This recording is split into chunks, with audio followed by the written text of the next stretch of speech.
Hello दोस्तों, मैं बिरजू कुमार आप सभी लोगों को आपके अपने YouTube channel MNTP study point में स्वागत करता हूं। दोस्तों, आज की वीडियो हम मैथ के 10 इम्पोर्टेंट क्वेश्चन देखेंगे जो सभी एग्जाम की दृष्टि से काफ़ी महत्वपूर्ण हैं। तो चलिए दोस्तों, वीडियो स्टार्ट करते हैं। पहला क्वेश्चन आपका, 36 संतरे बेचने पर एक फल विक्रेता को 4 संतरे के विक्रय मूल्य के बराबर हानि होती है, उसका हानि प्रतिशत निकाले। तो देखिए इसको कैसे सॉल्व करते हैं दोस्तों। हानि बराबर क्या होता है दोस्तों? हानि बराबर क्रय मूल्य माइनस विक्रय मूल्य। तो देखिए यहाँ हानि कितना हुआ है? 4 संतरे के विक्रय मूल्य के बराबर। तो हानि लिख लीजिए, आपका हो जो हुआ है वो 4 का विक्रय मूल्य के बराबर आपका हानि हुआ है। और क्रय मूल्य जो है वो 36 संतरे लिख लीजिए, संतरे का क्रय मूल्य और माइनस 36 संतरे का विक्रय मूल्य। जो है क्रय मूल्य और विक्रय मूल्य, 36 संतरे का क्रय मूल्य और 36 संतरे का विक्रय मूल्य। 36 संतरा बेचना है तो उसी का क्रय मूल्य जितना होगा और विक्रय मूल्य उसी का होगा। तो अब इसको बराबर करिए। देखिए ये माइनस इधर विक्रय मूल्य में है और ये इधर भी विक्रय मूल्य है। 4 का विक्रय मूल्य, संतरा छोड़ दिए हैं दोस्तों, लोग समझ लीजिएगा, विक्रय मूल्य। और इधर प्लस में है 36 का, तो इधर प्लस, इधर माइनस में है तो इधर प्लस हो जाएगा। 36 का विक्रय मूल्य बराबर कितना होगा? 36 का क्रय मूल्य, 36 का क्रय मूल्य।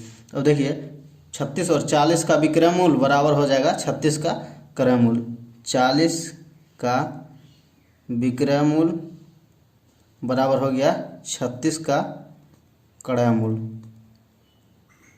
अब देखिए विक्रय मूल्य और क्रय मूल्य यहाँ से निकल जाएगा। इसको क्रय मूल्य को इधर कर लीजिए तो विक्रय मूल्य इधर देखिए गुना में है तो इधर भाग में हो जाएगा। अब बट्टा क्रय मूल्य, विक्रय मूल्य बट्टा क्रय मूल्य क्या आ जाएगा आपका? विक्रय मूल्य जो होगा वो 36 हो जाएगा। ये देखिए क्रय मूल्य इधर गुना में है तो इधर भागा में, यानी 40 हो जाएगा। तो यहाँ से आपका क्रय मूल्य, विक्रय मूल्य और क्रय मूल्य आ गया है। देखिए दोस्तों, दे दिया हुआ है आपका क्या? 4 संतरे के विक्रय मूल्य के बराबर हानि होती है। तो हानि बराबर होता है आपका क्रय मूल्य माइनस विक्रय मूल्य। तो 4 का विक्रय मूल्य और आपका क्रय मूल्य और विक्रय मूल्य मालूम नहीं, लेकिन 36 संतरे का जो क्रय मूल्य होगा वही क्रय मूल्य होगा। तो लिख लिए यहाँ 36 का क्रय मूल्य माइनस 36 का विक्रय मूल्य। और इसको सॉल्व करके यहाँ से विक्रय मूल्य और क्रय मूल्य ला लिए हैं। अब हानि प्रतिशत बराबर क्या होता है दोस्तों? देखिए हानि प्रतिशत बराबर होता है क्रय मूल्य माइनस विक्रय मूल्य बट्टा क्रय मूल्य गुने 100। तो हानि प्रतिशत बराबर हो गया आपका क्रय मूल्य। देखिए क्रय मूल्य हो गया आपका 40 माइनस विक्रय मूल्य हो गया आपका 36 और बट्टा में क्रय मूल्य आपका हो गया 40 और गुने 100 बराबर। देखिए 4 बट्टा 40 और गुने 100, इसे काटिएगा तो 10, ये 40 होगा, 10 से कट जाएगा और ये 10 दाएँ की 100, यानी कि आपका जो हानि प्रतिशत हो गया, हानि प्रतिशत बराबर 10%। ऑप्शन ए आपका सही हो जाएगा। अगला क्वेश्चन देखिए, यदि चर मान 1 2 3 4 है और बारंबारता क्रमशः 4 3 2 1 है तो आंकड़े का माध्य निकाले। तो देखिए दोस्तों, इस तरह का अगर चरमान और बारंबारता दिया रहेगा तो माध्य बराबर होता है चर गुने बारंबारता का योग बट्टा कुल बारंबारता। तो अब इसको सॉल्व करते हैं। चर आपका देखिए, पहला चर जो है 1 और गुने बारंबारता पहला जो है वो 4 है, फिर प्लस कर लीजिए। दूसरा जो चर मान है वो 2 है और दूसरा जो बारंबारता है वो 3 है, गुना करके फिर प्लस कर लीजिए। तीसरा जो है वो 3 है और उसका जो बारंबारता है वो 2 है, प्लस चौथा जो आपका चर मान है वो 4 है और बारंबारता जो चौथा है आपका 1 है, गुने 1, गुना करके योग कर लिए और बट्टा में कुल बारंबारता का योग होगा, का योग, कुल बारंबारता का योग 4 3 7 2 9 1 10। अब इसको सॉल्व कीजिए तो 4 प्लस 6 प्लस 6 प्लस 4, यानी 6 4 10, 6 16 और 4 20 बट्टा 10। तो ये नीचे में हो जाएगा आपका, लिख लीजिए 20 बट्टा 10, इसको काटिएगा तो 2 आपका आंसर हो जाएगा। ऑप्शन बी आपका सही हो जाएगा। अगला क्वेश्चन देखिए, यदि घन का प्रत्येक किनारा 6 सेंटीमीटर हो तो घन का पार्श्व पृष्ठीय क्षेत्रफल क्या होगा? तो देखिए दोस्तों, घन का जो फार्मूला होता है पार्श्व पृष्ठ क्षेत्रफल का 4 गुने भुजा स्क्वायर, और घन का आयतन का होता है भुजा क्यूब, और घन का संपूर्ण पृष्ठ क्षेत्रफल जो बोलेगा तो 6 गुने भुजा स्क्वायर। तो यहाँ बोल रहा है क्या? पार्श्व पृष्ठ क्षेत्रफल। तो पार्श्व पृष्ठ क्षेत्रफल का क्या फॉर्म होता है? 4 अगुने भुजा स्क्वायर, तो 4 कर लीजिए और भुजा कितना आपका दिया हुआ है 6 का स्क्वायर, तो 6 36 हो जाएगा, ये 4 से गुना करेगा तो 144। और क्या कह रहा है पासार पृष्ठ, तो cm स्क्वायर होगा, ऑप्शन में भी cm स्क्वायर होगा, तो ऑप्शन बी आपका सही हो जाएगा। अगला क्वेश्चन देखिए, यदि x माइनस 5 का स्क्वायर प्लस y माइनस 2 का whole square plus z minus 9 का होल स्क्वायर बराबर 0 हो तो x plus y minus z का मान क्या होगा। तो दोस्तों जब भी इस तरह का अगर आपको दिया रहे A square plus B square plus C square के इस तरह का अगर दिया रहे और बराबर में 0 रहेगा तो प्रत्येक टर्म को आप 0 के इक्वल कर दीजिएगा और वहाँ से x y z का मान निकाल लीजिएगा। जैसे देखिए हम कैसे करते हैं, x माइनस 5 का होल स्क्वायर दिया हुआ तो बराबर में इसको 0 कर लीजिए। इस तरह से y माइनस 2 का होल स्क्वायर बराबर 0 और z माइनस 9 का होल स्क्वायर बराबर में आप 0 कर लीजिए। अब देखिए इधर से इधर स्क्वायर है और इधर आप करिएगा, इधर से स्क्वायर रूट आ जाएगा और 0 पर रूट दीजिएगा तब पे भी कोई फर्क नहीं पड़ेगा। तो x माइनस 5 बराबर हम डायरेक्टली लिख सकते हैं 0, कोई दिक्कत नहीं है। y माइनस 2 बराबर 0 और z माइनस 9 बराबर 0। यहाँ से x बराबर आपका आ जाएगा 5, y बराबर आपका आ जाएगा 2 और z बराबर आपका आ जाएगा 9। अब x y z का मान आ गया तो अब तो सिंपल है, इसमें रख दीजिए क्या दिया हुआ x प्लस y और माइनस z का मान निकालने के लिए। तो x का मान कितना है 5 और y का मान कितना है 2 और z का मान कितना है 9, तो 5 2 7 माइनस 9 बराबर -2, ऑप्शन सी आपका सही हो जाएगा। अगला क्वेश्चन देखिए, एक पिरामिड के आधार का क्षेत्रफल 57 वर्ग सेंटीमीटर है और ऊंचाई 10 सेंटीमीटर है, तो उसका आयतन क्या होगा। तो देखिए दोस्तों, पिरामिड का जो आयतन होता है वो 1/3 गुने आधार का क्षेत्रफल गुने ऊंचाई, 1/3 गुने आधार का क्षेत्रफल गुने ऊंचाई। तो लिख लीजिए 1/3 और आपका आधार का क्षेत्रफल दिया हुआ है 57 वर्ग सेंटीमीटर अगुने ऊंचाई आपका कितना दिया हुआ है 10 सेंटीमीटर। इसे काटिएगा तो 19 से ये कट जाएगा और 19 को 10 से गुना किया जाता है 190 और आयतन है तो cm³ हो जाएगा, ऑप्शन सी आपका सही हो जाएगा। अगला क्वेश्चन देखिए, त्रिभुज ABC और त्रिभुज DEF को एक जैसे त्रिभुज हैं और त्रिभुज ABC तथा त्रिभुज DEF की परिधियाँ क्रमशः छूट गया है दोस्तों 30 cm और 18 cm है। यदि DE की लंबाई 6 cm है तो AB की लंबाई ज्ञात कीजिए। तो देखिए दोस्तों क्या कह रहा है, एक जैसे त्रिभुज है मतलब समरूप त्रिभुज है। त्रिभुज ABC समरूप जो होगा त्रिभुज DEF, मतलब भुजा इसका अलग हो सकता है लेकिन जो देखने में जो होगा वो समान होगा। त्रिभुज ABC और इसी तरह ये त्रिभुज का हो गया DEF, इसी तरह से होगा। तो क्या दिया हुआ है, इसका परिधियाँ दिया हुआ है। ABC का परिधि 30 दिया हुआ है और ये क्या और DEF को 18 दिया है। तो देखिए दोस्तों, अगर समरूप त्रिभुज रहेगा तो इनकी जो परिधियाँ का अनुपात होगा वो भुजा के समानुपाती होता है, भुजा के भी समानुपात होगा। तो देखिए इसमें क्या दिया हुआ है, आपका AB दिया हुआ है, DE दिया हुआ है, DE दिया हुआ है, ये भुजा के समानुपाती है तो इसमें ये भुजा समानुपाती होगा, इसके ये समानुपाती होगा। तो DE आपका दिया हुआ है तो नीचे वाला में ये त्रिभुज ABC का परिधि है और ये DEF का परिधि है। तो नीचे में D दिया हुआ आपका लिख लीजिए, D कितना दिया हुआ है 6 cm और आपका AB निकालना है। तो इसे काटिएगा, क्षेत्रिक 18 और 3 10 से कट जाएगा तो AB बराबर आपका आ जाएगा 10 सेंटीमीटर, ऑप्शन बी आपका सही हो जाएगा। अगला क्वेश्चन देखते हैं, 1 5 6 P 9 4 2 में लुप्त अंक ज्ञात करें जिससे यह संख्या 11 से पूर्णतः विभाज्य हो जाए। देखिए दोस्तों, इसको सॉल्व करने से पहले देख लेते हैं 11 के विभाज्यता का नियम क्या होता है, तो आसान होगा हमें बनाने में।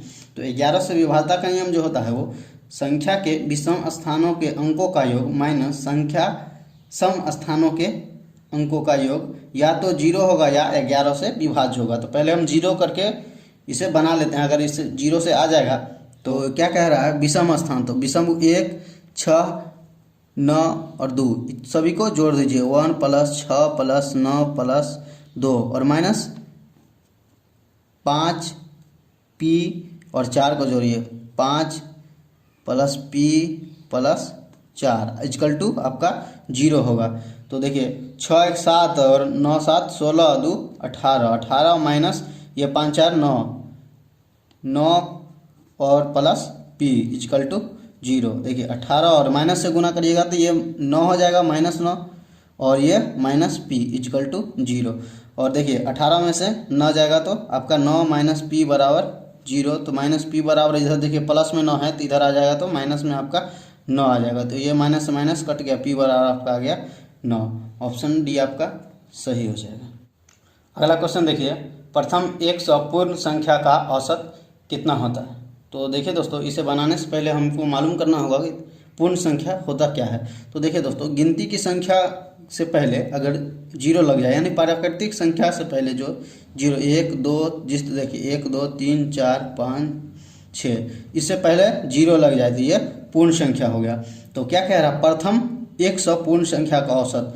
तो अगर प्राकृतिक संख्या की बात करें तो 100 प्राकृतिक संख्या होगा 100 तक, और उसमें 0 अगर लग जाए तो 99 ही पूर्ण संख्या 100 पूर्ण संख्या हो जाएगा। तो डॉट डॉट डॉट डॉट आपका 99 तक ये जाएगा, 0 से लेके 99 तक 100 पूर्ण संख्या हो जाएगा। तो अब क्या कह रहा है, इसका औसत। तो औसत बराबर होता है दोस्तों, देखिए क्या होता है कि जो आपका जो सार्वंतर है वो समान रहने पर a प्लस डी यानी पहला पद और अंतिम पद बट्टा 2 कर दीजिएगा, जोड़ के बट्टा 2 कर दीजिएगा तो वही आपका औसत हो जाएगा। तो देखिए इसमें भी 1 2 3 4 5 सब सार्वंतर तो इसका सभी एक समान है। तो पहला पद क्या होगा आपका 0 और प्लस 99 और बट्टा में 2 कितना हो जाएगा 99 और बट्टा 2 यानी कि 49.50। ऑप्शन बी सी आपका सही हो जाएगा। अगला क्वेश्चन देखिए दोस्तों, इफ़ ए बट्टा 1 माइनस 2a प्लस बी बट्टा 1 माइनस 2b प्लस सी बट्टा 1 माइनस 2c बराबर 1/2 हो, देन द वैल्यू ऑफ इतना 1/1 minus 2a plus 1/1 minus 2b plus 1/1 minus 2c का क्या होगा। तो देखिए दोस्तों, पहले इसमें थोड़ा थिंकिंग करने वाली बात है कि देखिए 1/1 माइनस 2a लिख लीजिए और फिर b/1 माइनस 2b लिख लीजिए और c/1 माइनस 2c लिख लीजिए और इसके बराबर कर दीजिए। अब सोचिए कि इसके बराबर में क्या रखा जाए कि इस तीनों को जोड़ने पर 1/2 हो जाएगा। सबसे आसान मेथड है ये। तो देखिए दोस्तों, यहाँ पर अगर आप 1/6 रखें 1/6 तो देखिए 1/6 और 1/6 और 1/6 को जोड़ने पर आपका 1/2 आ जाएगा। तो अब यहाँ से a का मान निकाल लीजिए, तो क्रॉस गुना करिए तो 6a बराबर 1 माइनस 2a। तो a वाला इधर ले आएंगे 6a माइनस 2a बराबर 1, तो यानी 8a बराबर 1, a बराबर आपका आ जाएगा 1/8। इसी तरह देखिए सभी तो बराबर ही हैं, तो इसी तरह आपका b का भी आ जाएगा 1/8 और ये c का भी आ जाएगा आपका 1/8। अब देखिए अब क्या कह रहा है 1/1 minus 2a plus 1/1 minus 2b plus 1/1 minus 2c का मान निकालने के लिए कह रहा है। तो अब यहाँ से मान रख दीजिए a b c का 1/1 माइनस 2 इंटू 1/8 और plus 1/1 minus 2 into 1/8 plus 1/1 minus 2 into 1/8। इसे काटिएगा तो 4 से कट जाएगा और इसे 4 से ये तीनों कट जाएगा। तो आपका आ जाएगा 1/1 minus 1/4 plus 1/1 minus 1/4 plus 1/1 minus 1/4। अब देखिए ये भिन्न का जोड़ के टर्म में आ गया, तो भिन्न का ये घटाव है, तो इसमें 4 माइनस 1 यानी कि ऊपर में ये बट्टा रहेगा तो ये उलट के ऊपर चल जाएगा और ये 4 माइनस 1 कर लीजिएगा तो ये नीचे। इसी तरह इसमें भी होगा 4/3 प्लस 4/3 यानी तीनों का जोड़िएगा तो 12 और बट्टा 3, ये 3 चौक 12। आपका उत्तर जो आ गया वो 4। ऑप्शन ए आपका सही हो जाएगा। अगला क्वेश्चन देखिए, एक राशि साधारण ब्याज पर 10 वर्ष में दोगुनी हो जाती है तो कितने वर्ष में यह समान ब्याज दर पर तिगुनी हो जाएगी। तो देखिए दोस्तों, पहले इसे जो दिया हुआ है, मान लीजिए मूलधन जो माना मूलधन आप मान लीजिए 100, क्योंकि आसान होगा।